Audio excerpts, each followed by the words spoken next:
आज जो है हम पढ़ने वाले हैं स्टैंडर्ड कंट्रोल को समझेंगे, लेकिन इससे पहले जो है मेरा पहला क्लास जो मैंने लिया था स्टैंडर्ड कंट्रोल और कैलिब्रेशन क्या होता है उसके बारे में डिटेल एक्सप्लेन आपको दिया था।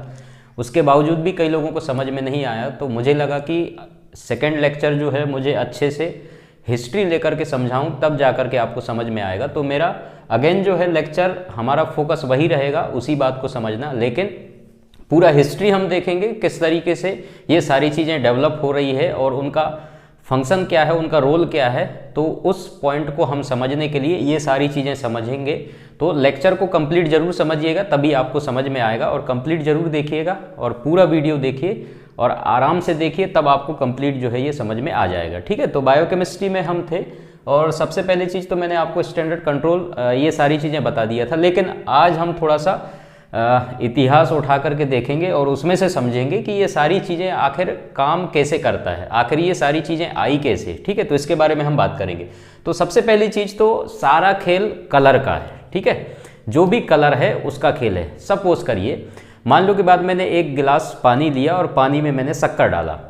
जब पानी में मैंने शक्कर डाला, मान लो कि बाद मैंने 50 ग्राम शक्कर डाल दिया। ठीक, तो 50 ग्राम अगर मैंने उसके अंदर शक्कर डाला है, अब मुझे जानना है कि उसके अंदर कितना शक्कर है। वो तो मुझे पता है कि 50 ग्राम है। ठीक, तो उसको जानने के लिए मैं कुछ ना कुछ तो ऐसा उपाय करूंगा। अब मैंने पानी के अंदर डाल दिया, अब उसको मेरे को मेज़र करना है कि उसको मैं कैसे आइडेंटिफाई करूं कितना शक्कर उसके अंदर डाला हुआ है। ठीक है, तो उसको समझने के लिए तो दिमाग लगाइए आप। उसको समझने के लिए हम ऐसा एक रिएजेंट बनाएंगे जो शक्कर के साथ रिएक्ट करके कोई कलर प्रोड्यूस करे, और जब वो कलर प्रोड्यूस कर देगा तो उसी कलर को हमें एब्जॉर्बेंस और ये सारी चीज़ें जो आएगा अभी हम बाद में समझेंगे, लेकिन आप ऊपर ऊपर समझिए अभी। तो कलर जब डेवलप हो जाएगा तो उसके थ्रू हम पता लगा सकते हैं कि कितना शक्कर उसके अंदर है।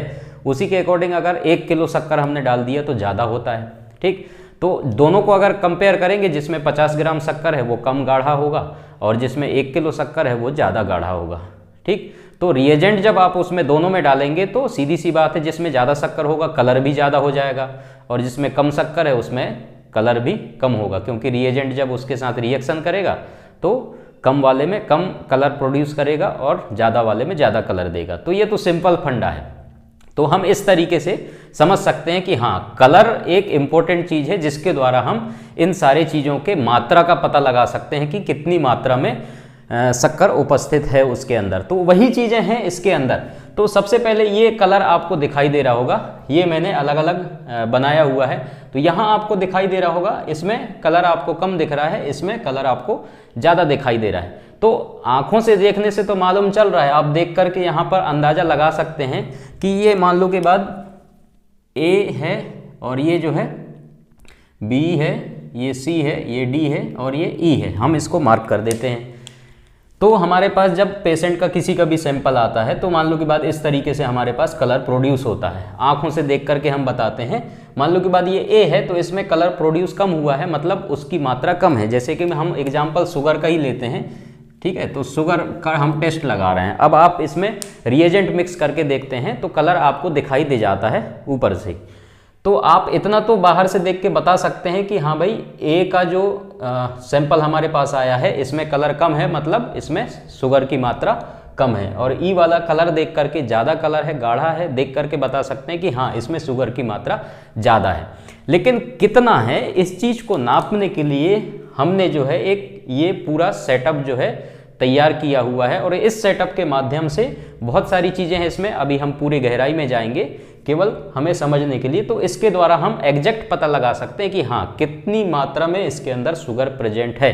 तो उसको नापने के लिए हम थोड़ा सा हिस्ट्री में जाते हैं। तो सबसे पहली चीज़ तो आपने जब स्टार्टिंग में ये सारी चीज़ें घटनाएं घट रही थी तो ये आपने देखा होगा, ये साहलीस का है। ठीक है, तो साहलीस के आजू बाजू जो ये कॉम्परेटर ट्यूब है, इसके आजू बाजू 2 कलर्ड वाले जो हैं ट्यूब आपको दिखाई देते हैं। ठीक है, इस तरीके से दोनों तरफ 2 कलर्ड इनका फिक्स है और ये ट्यूब आपको दिखाई देता है। उसके बाद ये टेस्ट ट्यूब है जिसके अंदर आप ब्लड और HCl मिक्स करते हैं, उसके बाद पानी डालते जाते हैं, और जैसे ही कलर इस ट्यूबों के साथ मैच हो जाता है और आप इसमें से रीडिंग उसको दे देते हैं। ठीक है, तो इस तरीके से। तो लेकिन अगर इस तरीके से अगर सारे टेस्टों के लिए करें तो वो पॉसिबल नहीं है, ठीक है, क्योंकि कलर जो है सभी में अलग अलग डेवलप होता है। तो ये तो हीमोग्लोबिन के लिए परफेक्ट था। तो सबसे पहले हमारा साहलीस वाला आया, उसके बाद लेवी बॉन्ड आया। तो लेवी बॉन्ड में होता क्या था, लेवी बॉन्ड में बहुत सारे टेस्ट जो है आप उसमें पता लगा सकते थे। उसमें एक पूरा रिंग होता था जिसमें कलर का पूरा कोड होते थे और कलर में आपको मेंशन रहता था उसका एब्जॉर्बेंस कितना हो रहा है जो भी है, ठीक है। तो वो उसके द्वारा आप इसकी रीडिंग दे सकते थे। तो उसके बाद लेवी बॉन्ड आया, लेकिन ये भी जो है परफेक्ट नहीं था। इसमें भी परफेक्ट रीडिंग आप दे नहीं सकते। जैसे एक टेक्नीशियन ने हीमोग्लोबिन लगाया, उसका रीडिंग अलग देगा, दूसरा व्यक्ति आएगा उसकी रीडिंग अलग देगा। तो वो अपने विवेक के अनुसार देख करके वो रिपोर्ट इसमें देता है। लेकिन अब हमें एग्जैक्ट मालूम करना है, उसकी रीडिंग लेना है न्यूमेरिकल वैल्यू में। तो उसके लिए हमें क्या करना है, ये पूरा कैलोरीमीटर का सेटअप जो है हमारा अगला तैयार होकर के आता है, ठीक है। तो लेवी बॉन्ड और साहलीस डिटेल में पढ़ना है तो वो आप यूट्यूब में सर्च कीजिएगा, आपको आ जाएगा। साहलीस तो मैंने डिटेल में बता दिया किस तरीके से टेस्ट उसमें लगाते हैं। अब यहाँ पर समझने वाली बात है कि हम क्या कर रहे हैं, ये जो 2 ट्यूब है इसके द्वारा हम नाप करके बताते हैं कि हीमोग्लोबिन कितना है। कहने का मतलब ये हमारा स्टैंडर्ड कहलाता है इसमें, ठीक है। ये जो 2 ट्यूब हैं ये हमारे क्या कहलाएंगे, स्टैंडर्ड। स्टैंडर्ड का मतलब ये हमें बताएगा, इसको हमको आधार मान करके टेस्ट लगा करके रीडिंग लेना है ताकि हमारा रीडिंग पता चल जाए कि कितना हीमोग्लोबिन इसके अंदर है। तो एग्जैक्ट वही चीज़ इसके अंदर भी स्टैंडर्ड का काम वही होता है। स्टैंडर्ड की वैल्यू हमें पता होता है और उसके थ्रू जो है हम पता लगाते हैं कि जो टेस्ट हम लगा रहे हैं उसकी वैल्यू कितना आ रहा है। तो एग्जैक्ट स्टैंडर्ड का काम ये होता है। तो हर एक टेस्ट के लिए अलग अलग स्टैंडर्ड होते हैं जिनके थ्रू हम उसकी वैल्यू जो है पता लगाते हैं। अब थोड़ा सा इसमें आ जाते हैं दोबारा। इसको मैं ऑलरेडी क्लास ले चुका हूँ, लेकिन आज हम थोड़ा सा और अच्छे से समझेंगे कैलोरीमीटर को, तब जाकर के हम बाकी डिस्कस करेंगे। आपका कंट्रोल और स्टैंडर्ड फिर से अगेन जो है थोड़ा बहुत डिस्कस इसमें भी करेंगे, किस तरीके से वो काम करता है। कैलकुलेशन करके बताएंगे पूरा कंप्लीट कि वो किस तरीके से काम करता है। अब जैसे कि यहाँ पर आप कैलोरीमीटर का पूरा डायग्राम देख रहे होंगे, ये आपका लाइट सोर्स है, ठीक है। तो ये लाइट सोर्स है। उसके बाद ये लाइट सोर्स जब हम ये आपका क्यूवेट है, तो क्यूवेट में जब आपने रिएजेंट और सॉल्यूशन जो भी आपका सैंपल है उसको जब आपने डाला है और इसमें कलर प्रोड्यूस हुआ है, अब क्या करोगे, आप इसमें से लाइट पास कराओगे और कलर में से होकर के जब लाइट पास होगा तो यहाँ पर फोटो डिटेक्टर है, वो कितना लाइट इसमें से पास हो रहा है उसको वो डिटेक्ट करके करंट प्रोड्यूस करेगा और आपके अमीटर में जो है ये रीडिंग शो कर देगा कि कितना लाइट इसमें से आ रहा है। उस चीज़ को ये रीडिंग के थ्रू बता देगा और एग्जैक्ट रीडिंग आपको बताएगा नंबर्स में कि कितना इसमें आ रहा है। अभी तो ये एनालॉग था पहले, अब डिजिटल हो गया और डिजिटल नंबर में शो करता है कि कितना इसका लाइट जो है इसमें आ रहा है, वो सारा रीडिंग आपको दिखाई दे देता है। अब इसको पूरा डिटेल में समझने के लिए इसमें 2 लॉ जो थे, ठीक है, बीएस लॉ और लैम्बर्ट्स लॉ। तो बीएस लॉ क्या कहता है, इसकी एब्जॉर्बेंस जो है कंसंट्रेशन के डायरेक्टली प्रोपोर्शनल होता है। अब इसमें कौन कौन सी चीज़ें होते हैं वो हम समझ लें। सबसे पहले ये लॉ बहुत इंपॉर्टेंट है, इनको आप समझिएगा, ये एग्जाम में भी पूछे जाते हैं आपके ऑब्जेक्टिव एग्जाम में, इसलिए आप इनको अच्छे से पढ़कर रखिएगा। तो ये जो है एब्जॉर्बेंस, इसमें जो टर्म्स इस्तेमाल किए जाएंगे, ठीक है, एब्जॉर्बेंस है सबसे पहला, तो एब्जॉर्बेंस आपका, उसके बाद आपका इसमें ट्रांसमिशन कितना हो रहा है, ठीक है, और इम्पोर्टेंट चीज़ है आपका कलर।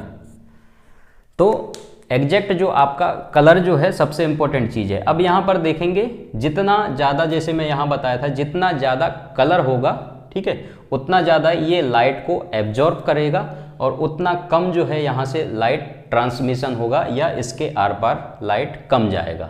इतना आपको समझ में आया। तो वही चीज़ ये नियम है, मतलब एब्जॉर्बेंस, इसके अंदर लाइट अगर कलर ज़्यादा है तो एब्जॉर्बेंस भी ज़्यादा होगा, लेकिन इसके आर पार दूसरे तरफ लाइट जो है कम जाएगा क्योंकि वो गाढ़ा है, ठीक है।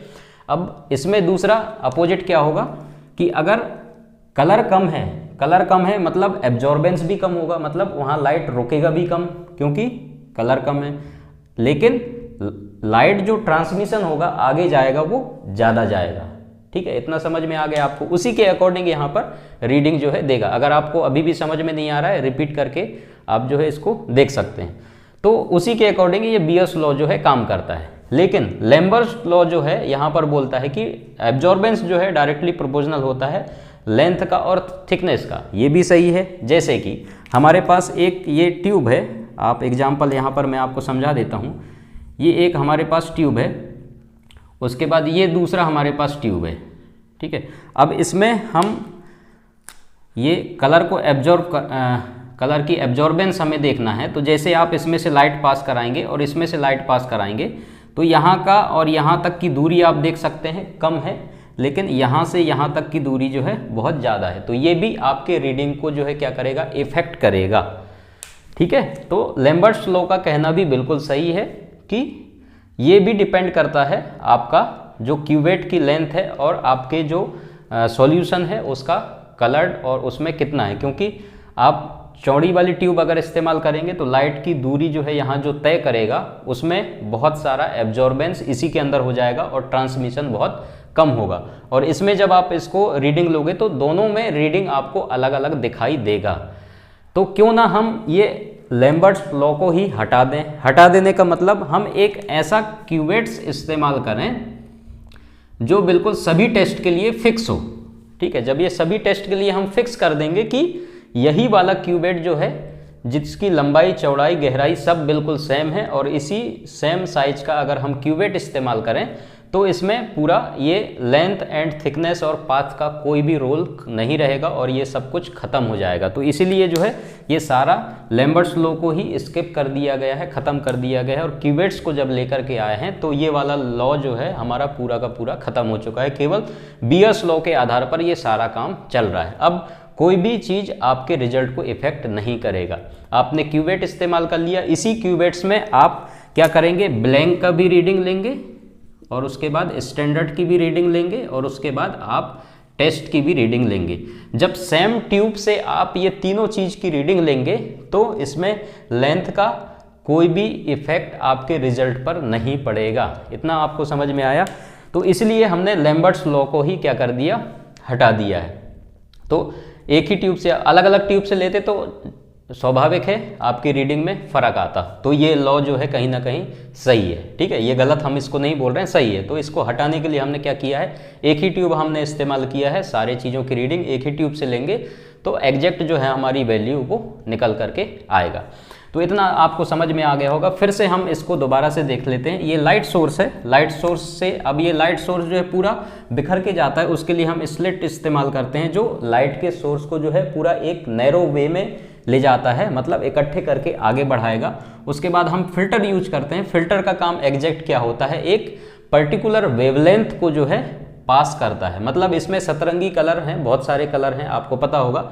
तो उसमें से केवल वही कलर बाकी कलर ये रोक देगा और वही कलर को पास करेगा जो कलर हमें चाहिए है। तो उस कलर को आगे ये पास कर देगा और कलर जो है यहाँ पर जो हमने क्यूवेट में जो भी सॉल्यूशन डाला है, रिएजेंट और आपके टेस्ट का, तो उसके कलर के अकॉर्डिंग कितना कलर इसके अंदर है, लाइट उतना एब्जॉर्ब हो जाएगा और आगे ट्रांसमिशन हो जाएगा। लाइट जितना आगे जाता है उसकी रीडिंग आपको यहाँ पर देखने को मिल जाएगा। लेकिन हमारा जो बायोकेमिस्ट्री का फंडा है वो कितना लाइट पास हो रहा है उस पर डिपेंड नहीं करता है। हम काम करते हैं इसके सॉल्यूशन के एब्जॉर्बेंस पे, ठीक है, कि कितना लाइट इसमें एब्जॉर्ब हो रहा है, तो उस पे हम काम करते हैं और उसके अकॉर्डिंग हम रीडिंग लेते हैं और रिपोर्ट देते हैं। वो किस तरीके से देते हैं हम अगले जो है क्लास में हम इसमें बात करेंगे, उसमें डिटेल हम बताएंगे कि उसमें किस तरीके से कैलकुलेशन करते हैं और रीडिंग लेते हैं, ठीक है। ट्रांसमिशन, क्योंकि आप कलर अगर ज़्यादा देंगे तो ये एब्जॉर्बेंस उतना ज़्यादा होगा, उतना ज़्यादा लाइट को जो है सोखेगा, तो एब्जॉर्बेंस पे हम काम करते हैं। और कम अगर कलर प्रोड्यूस हो रहा है मतलब लाइट कम एब्जॉर्ब होगा, कम सोखेगा और उसके अकॉर्डिंग हम उसकी रीडिंग लेते हैं। तो ये तो पूरा फंडा था आपके कैलोरीमीटर का। तो अब जब हम इसकी रीडिंग हमें लेना है तो हम एक ऐसा चीज़ इसमें इस्तेमाल करेंगे कंपेयर करने के लिए जिसकी वैल्यू हमें पता है और उसको हम बोलते हैं स्टैंडर्ड, और स्टैंडर्ड की वैल्यू भी उसमें लिया जाता है, ब्लैंक की वैल्यू भी लिया जाता है, और ये टेस्ट की भी वैल्यू, 3 वैल्यू लेने के बाद उसमें फैक्टर जो है हम निकालते हैं, और फैक्टर कितना है उसको कैलकुलेट कर देते हैं टेस्ट के साथ, और हमारी एग्जैक्ट रीडिंग जो है उसमें निकल करके आ जाती। तो ये तो हमारा कैलोरीमीटर था, सिंपल एक फंडा हमारा कैलोरीमीटर। कैलोरीमीटर के बाद हमारा आया semi auto analyser. Semi auto analyser भी हमारा एक कैलोरीमीटर ही है, ठीक है। सेमी ऑटो एनालाइजर भी आपका एक कैलोरीमीटर है। ये भी थोड़ा सा मैं आपको समझा देता हूँ ताकि आपको समझ में आ जाएगा क्लियर। तो कैलोरीमीटर आपका हटा नहीं है, कैलोरीमीटर के बेस पर ही सारा फंक्शन जो है अभी भी चल रहा है। तो सेमी ऑटो एनालाइजर में एग्जैक्ट होता क्या है, इसमें आपका एक कंप्यूटर सेट रहता है, ठीक है। उसके बाद आप जो है यहाँ पर जो भी टेस्ट करते हैं उसको सैंपल जो भी होता है उसको पिला देते हैं। यहाँ पर आपका पंप होता है वो सैंपल को लेता है, यहाँ पर क्यूवेट होता है वहाँ उसको डालता है, और ये सारा जो प्रिंसिपल यहाँ काम कर रहा है वही सेम टू सेम यहाँ पर भी होता है। लाइट पास होता है, एक पर्टिकुलर वेवलेंथ होता है उस टेस्ट के लिए जो हम सेट करते हैं मशीन में, और उसके बाद उसको पास कर देता है, ठीक है। अब यहाँ पर आप ब्लैंक भी पिलाते हैं, स्टैंडर्ड भी पिलाते हैं, ये सबका रीडिंग जो है ऑप्टिकल डेंसिटी ये नोट करते जाता है, और उसके बाद टेस्ट भी जब आप पिलाते हैं उसकी भी ऑप्टिकल डेंसिटी सब नोट कर देता है। केवल सेमी ऑटो एनालाइजर करता क्या है, जो कैलकुलेशन आप कैलोरीमीटर में बाहर करते थे वो कैलकुलेशन ये कंप्यूटर आपका सारा फैक्टर वगैरह नोट करके, और टेस्ट जब आप लगाएंगे तो उसको कैलकुलेट करके आपको एग्जैक्ट यहाँ पर रीडिंग जो है शो कर देता है। तो ये आपके सेमी ऑटो एनालाइजर का फंक्शन हो जाता है। आधा काम आप बाहर करते हैं, रिएजेंट और सैंपल को मिक्स करने का काम आप करते हैं। इंक्यूबेशन का काम भी आपके ऊपर रहता है, कितनी देर इंक्यूबेशन करना है वो आप डिसाइड करते हैं। तो ये सारा चीज़ आप बाहर काम करते हैं, उसके बाद आधा काम आप मशीन के ऊपर सौंप देते हैं, और ये सारा कैलकुलेट करके आपको रिपोर्ट जो है दे देता है। तो ये तो हमारे सेमी ऑटो एनालाइजर का काम हो गया। अब आगे आ जाते हैं, अभी जो समय पर फुल्ली ऑटोमेटिक, ठीक है, जल्दी से हम ख़त्म करेंगे क्लास को, उसके बाद नेक्स्ट जो है हम कैलकुलेशन पे जाएंगे। अब फुल्ली ऑटोमेटिक मशीनें किस तरीके से फंक्शन करते हैं, ये पूरा फुल्ली ऑटोमेटिक मशीन है। अब आप इसमें कुछ नहीं करते हैं, इसी के अंदर पूरा रोबोटिक जो हाथ जो उसमें रहते हैं, जो आप हाथ से काम करते थे पिपेटिंग वगैरह का, तो वो अब आपको कुछ नहीं करना है। इसके अंदर सब ये रोबोटिक आर्म्स लगे होते हैं, ठीक है। तो इस तरीके से आर्म्स लगे होते हैं, एक तरफ आपका जो है रिएजेंट वाला पार्ट होता है, एक तरफ आपका सैंपल वाला, और एक तरफ ये पूरा क्यूवेट वाला पार्ट्स होता है। तो अब ये मशीन क्या करेगा, आपने रिएजेंट इसमें रख दिया है, प्रोग्रामिंग के लिए आपका एक अलग से कंप्यूटर होता है, इसमें सारा प्रोग्राम आपको सेट करना होता है, कौन सा टेस्ट है, कौन से टेस्ट पे कौन सा प्रिंसिपल, कौन से मेथड से, और कितना टाइम उसका इंक्यूबेशन फैक्टर, ये सारा चीज़ कंट्रोल स्टैंडर्ड कैलिब्रेशन सब करके इसमें आप सेट कर देते हैं मशीन को। मशीन को सेट करने के बाद आप केवल इसमें सैंपल रखेंगे, सैंपल रखने के बाद रिएजेंट भी आपने सब कुछ इसमें फिल कर दिया है, और मशीन को जैसे ही कमांड देंगे कौन कौन से टेस्ट उस सैंपल में लगाना है, ये पूरा आर्म्स जो है इसके यहाँ से सैंपल उठाएगा, यहाँ रखेगा क्यूबेट में, यहाँ से रिएजेंट उठाएगा, यहाँ रखेगा, मिक्स करवाएगा। इंक्यूबेशन का सारा काम भी ये मशीन खुद कर लेगा, आपको कुछ नहीं करना है, और सारा काम करके कैलकुलेशन भी सारा कुछ करके आपके कंप्यूटर में रिपोर्ट दे देगा। तो यहाँ पर जो क्यूबेट में जो काम हो रहा है, ठीक है, ये क्यूबेट में यहाँ पर भी एक लाइट आपको जलता हुआ दिखाई देता है, अगर आपने देखा होगा तो वो क्यूबेट में लाइट पास होता है, और ये सारा प्रिंसिपल जो कैलोरीमीटर का है वो भी यहाँ पर भी इस्तेमाल होता है। तो कैलोरीमीटर ख़त्म नहीं होता है, यहाँ कुछ दूसरा अलग सा प्रिंसिपल कुछ नहीं होता है कैलोरीमीटर ही, ठीक है, सब कुछ सेम है, केवल फंक्शन जो है काम करने का स्टेप जो है इसमें अलग अलग हो जाते हैं सेमी ऑटो एनालाइजर और फुल्ली ऑटोमेटिक एनालाइजर में, बस इतना फ़र्क है। उसके बाद हम आगे बात करेंगे इसमें कैलकुलेशन किस तरीके से निकालते हैं और क्या उसका रोल होता है, किस तरीके से हम उसकी रीडिंग लेते हैं, रिपोर्ट लेते हैं, वो सारा जानकारी हम इसमें देखेंगे। तो ये आपको स्टैंडर्ड मेरे हिसाब से अब समझ में थोड़ा कुछ आ रहा होगा, स्टैंडर्ड का मेन फंक्शन क्या होता है, मैंने साहलीस से भी आपको समझा दिया है।